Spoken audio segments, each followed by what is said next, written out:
안녕하세요, 마코입니다. 여러분은 문득 이런 생각 하신 적 있나요? 열심히 살고 있는데 왜 이렇게 불안하지? 스펙도 쌓고 이직도 해보고 부업도 알아봤는데 10년 전이랑 크게 달라지는 게 없는 느낌. 혹은 지금부터 10년 후 여태 하고 있던 이 일을 여전히 하고 있을까? 이런 생각들에 관해 잘 모르겠다는 느낌이 드신다면 그 느낌이 맞습니다.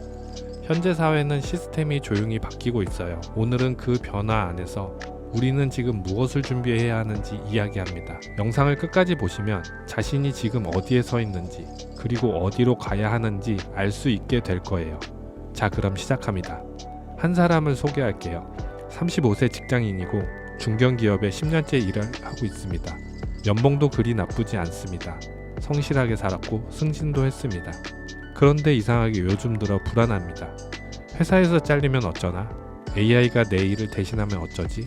이대로 가도 되는 건가? 딱히 잘못한 게 없는데 뭔가 잘못된 방향으로 가고 있다는 느낌을 지울 수가 없습니다. 비단 이 사람만의 이야기가 아닙니다. 요즘 직장인들 사이에서 심심치 않게 나오는 현상이죠. 그러면서 하는 생각이 AI가 내 자리를 빼앗기 전에 뭔가 해야 하는 거 아닐까? 취준생들도 마찬가지입니다. 열심히 스펙을 쌓아도 갈 곳이 줄어든다는 이야기 다들 한 번쯤 들어보셨을 거예요. 이런 이야기들이 다른 사람들의 상황이라면 얼마나 좋겠습니까? 그런데 이건 남 이야기가 아닌 실제로 일어나고 있는 우리 바로 앞에서 벌어지는 일입니다. 2022년 11월 챗GPT가 세상에 공개됐습니다. 처음에는 신기한 장난감 정도로 취급되었죠. 사람처럼 대화하는 인공지능, 질문에 답하고 글도 써주는 인공지능, SNS에서 재미있는 대화들이 올라왔고 사람들은 신기해했습니다. 그 당시 저는 얼마 지나지 않아 열기가 식을 거라고 생각했어요. 그런데 상황은 전혀 달랐습니다. 공개 5일 만에 사용자 100만 명, 2달 만에 1억 명을 돌파하면서 인류 역사상 가장 빠르게 성장한 서비스가 되었죠. 페이스북이 10개월 걸린 것을 챗GPT는 단 5일 만에 해낸 거예요. 사람들은 이게 장난감이 아니라는 걸 알게 되었습니다. 그 후 직장인들은 업무에 쓰기 시작했고 이메일 교환, 보고서 정리, 회의록 요약, 학생들은 과제를 도왔고 작가는 글쓰기에 활용을 했습니다. 그런데 여기서 흥미로운 일이 생겼어요. 같은 챗GPT라는 AI 도구를 쓰는데 결과값이 완전히 다른 종류의 유저가 생기기 시작했다는 것입니다. 첫 번째 유형의 사람은 이렇게 사용합니다. 챗GPT 화면을 열어 돈 버는 방법을 알려줘. 좋은 부업 아이템 추천해줘 라고 묻습니다. 화면은 친절하게 목록을 나열했고 투자, 부업, 창업, 프리랜스 등 이미 아는 내용들에 조금 실망했죠. 이게 뭐가 대단한 거지? 구글 검색이랑 비슷하잖아. 그러면서 화면을 닫았습니다. 두 번째 유형의 사람은 이렇게 사용합니다. 마케팅 부서에서 일하는 직장인 B씨는 카피라이팅이 늘 약점이었습니다. 그래서 챗GPT에게 이렇게 물어보았습니다. 30대 여성을 타겟으로 한 프리미엄 스킨케어 광고 카피를 써줘. 핵심은 천연 성분과 지속 가능성이야. 톤은 따뜻하고 신뢰감 있게. 그러자 여러 버전이 나왔습니다. 그리고 챗GPT에게 다시 요청합니다. 더 감성적으로 자연과의 연결을 강조해줘. 예전이라면 하루 종일 걸렸을 작업이 30분 만에 끝났습니다. 앞에서 언급한 두 유형의 유저는 같은 도구, 완전히 다른 결과값을 받게 되는 거죠.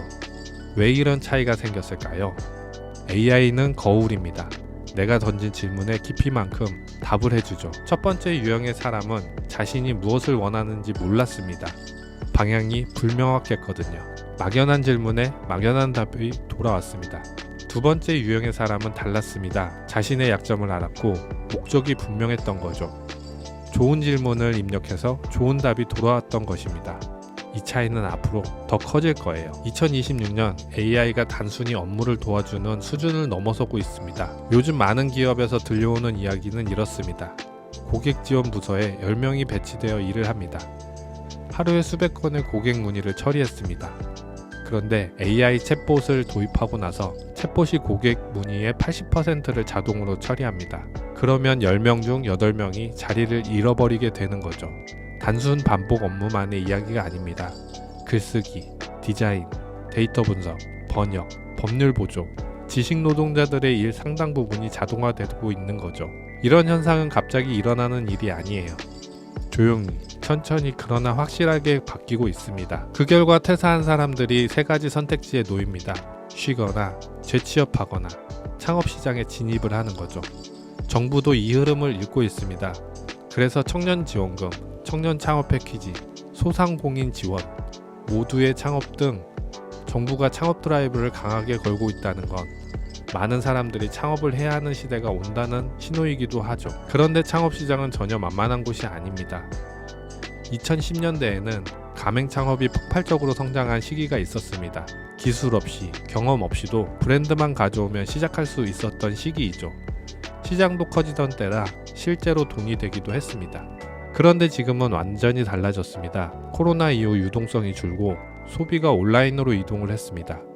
그 결과 오프라인 시장이 크게 위축되었죠. 온라인은 진입 장벽이 낮아진 만큼 공급자가 넘쳐납니다. 누구나 시작할 수 있는 시장은 결국 마진이 거의 남지 않은 시장이 되어버린 거죠. 숫자로 보면 더 명확합니다. 2024년 기준 국내 가맹 브랜드 수가 처음으로 감소했습니다. 한국 프랜차이즈 브랜드의 평균 수명은 약 5.7년, 미국이 47.5년인 것과 비교하면 우리 시장이 얼마나 빠르게 변화되고 소비되어 사라지는 구조인지 알 수 있습니다. 그렇다면 창업을 하지 말라는 이야기냐고요? 그건 절대 아닙니다. 창업을 어떻게 준비하느냐가 달라져야 한다는 것을 알려드리려는 거예요. 창업에 성공한 사람들이 공통적으로 하는 이야기가 있습니다. 자신의 이야기가 있어야 한다는 거죠. 코로나 이후 지금의 소비는 완전히 달라졌습니다. 물건을 사는 게 아니라 창업자의 컨텐츠 혹은 이야기를 함께 소비하는 추세가 뚜렷해지고 있습니다. 그 물건을 만든 사람이 어떤 사람인지, 어떤 마음으로 이 일을 하는지 그 이야기가 먼저 팔립니다. 그런데 자신의 이야기를 하려면 자신을 먼저 알아야 해요. 내가 무엇을 좋아하는지, 무엇을 할 때 에너지가 생기는지, 어떤 사람인지. 이게 창업의 출발점인 거죠. 재능이 없는 사람은 없습니다. 아주 특별하지 않아도 돼요. 남들보다 조금 더 좋아하고 조금 더 오래 할 수 있는 것이면 충분합니다. 문제는 그걸 아직 발견하지 못했거나 발견했어도 사업이 될 수 있는지 확신이 없는 상태라는 거예요. 그 상태라면 지금은 창업을 하면 안 됩니다. 더 준비해야 한다는 신호죠. 이 시리즈는 그 준비를 같이 해나가는 이야기입니다. 창업시장의 현실, 이 시대에 필요한 새로운 기준, 자신의 이야기를 찾는 법, 실제로 어떻게 시작하는가를 알려드릴 거예요.